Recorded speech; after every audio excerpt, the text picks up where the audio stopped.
Okay, get your notebooks ready. In this lesson, we're focusing on the present perfect tense.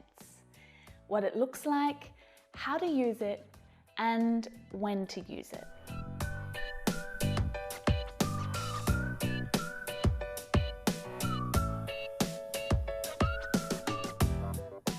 Hello, I'm Emma from English. If you don't feel confident using the present perfect tense in English yet, there's probably a few reasons why. There's those nasty irregular verbs in past participle form. Or maybe you feel unsure about when to use the present perfect and when to use the past simple tenses. Even if you're quite good at using the present perfect tense in English, it's definitely worth reviewing this tense to jog your memory. That expression means to remind yourself. So are you ready to start? Grab a notepad and a pen and let's go over this beautiful tense right now so that you can feel more confident using it. Oh, and if you can think of a friend who needs to review this tense too, make sure you share this lesson with them. Click the share button just underneath this video. They'll thank you for it. First thing, the grammatical structure. What does it look like? Well, it looks like this. Subject, have or has, and your main verb in past participle form. So the subject, you already know this. You can use a proper noun or a pronoun. I, she, they.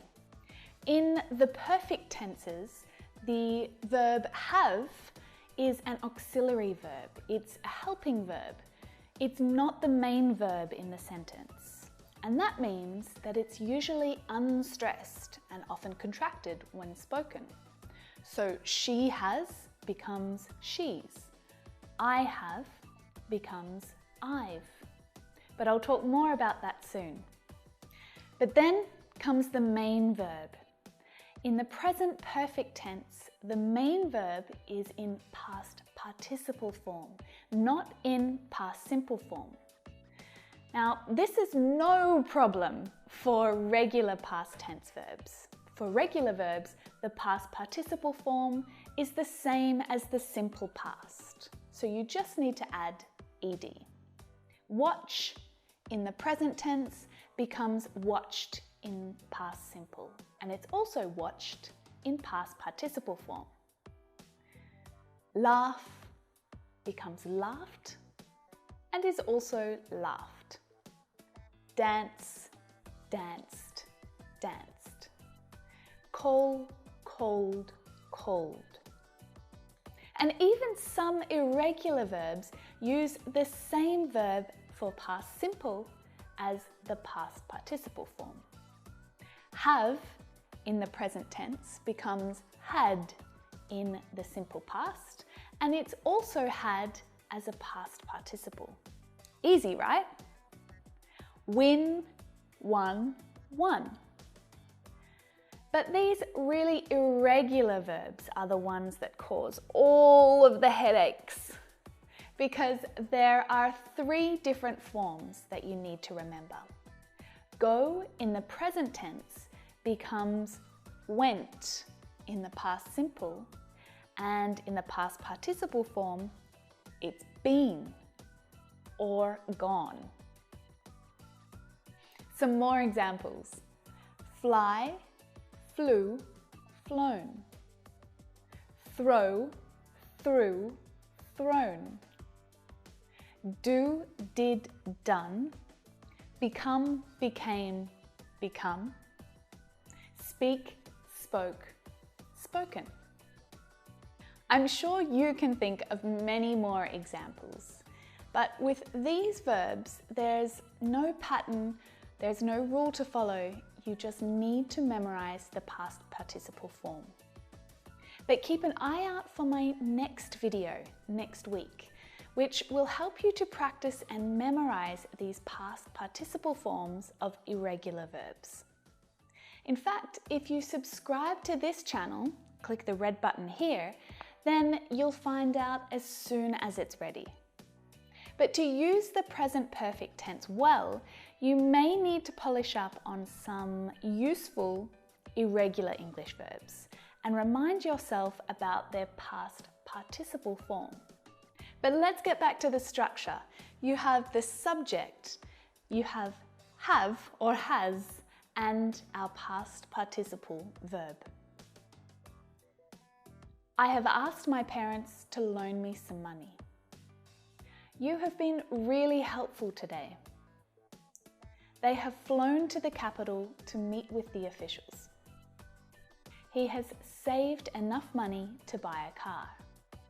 She has forgotten where her hotel is. Now, in this structure, often have and has are contracted to v and s. I've asked, you've been, they've flown, he's saved, she's forgotten. Got it? Good. So when should you use the present perfect tense? Well, when there is a connection between the present and the past. Think of it like a bridge that's connecting the present and the past. For example, when something started in the past and continues in the present. They've been married for 3 years.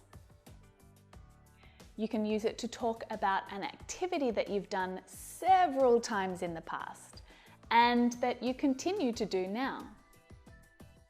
She has read many books and she'll probably read more. You can also use the present perfect to talk about life experience. He hasn't travelled overseas before. Now, before I give you some more examples, let's talk about when to use the past simple tense and the present perfect tense, because this is often the confusing part about this tense. To answer this question, you need to think about time. Finished time and unfinished time. So think about last week. That's a good example of finished time. Last week is finished, it's over. But what about this week? Is this week finished? No, not yet. That's an example of unfinished time. There's still more of this week to come. It's not finished yet. Yesterday, last week, last month, last year, 1991, these are all examples of finished time, time that is complete. When you're talking about a time period that has finished, like these, you need to use the past simple. But when you're talking about a time period that is unfinished, like today, this week, this year, this month, use the present perfect tense. So let's compare some examples. Last month, I visited my brother 3 times. This month, I have visited my brother twice.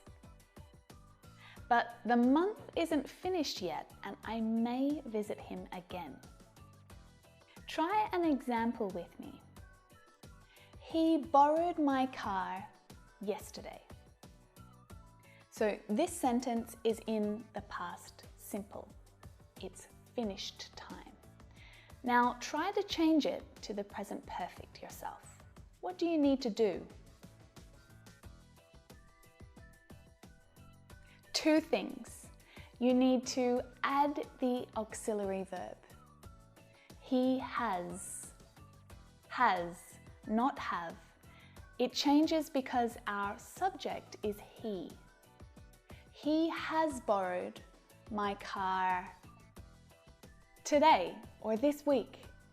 We need to change the time expression too for our sentence to work in the present perfect tense. It must be unfinished time. Okay, so those were all examples of the present perfect in positive sentences. But what about negative forms? Of course, we need to add not to our sentence, to our structure. Subject plus have or has plus not, and then our past participle verb. So compare these sentences. Last month, I visited my brother 3 times. This month, I haven't visited him at all. But the month isn't over yet. I may still visit him. Again, see that this structure is usually contracted in spoken English.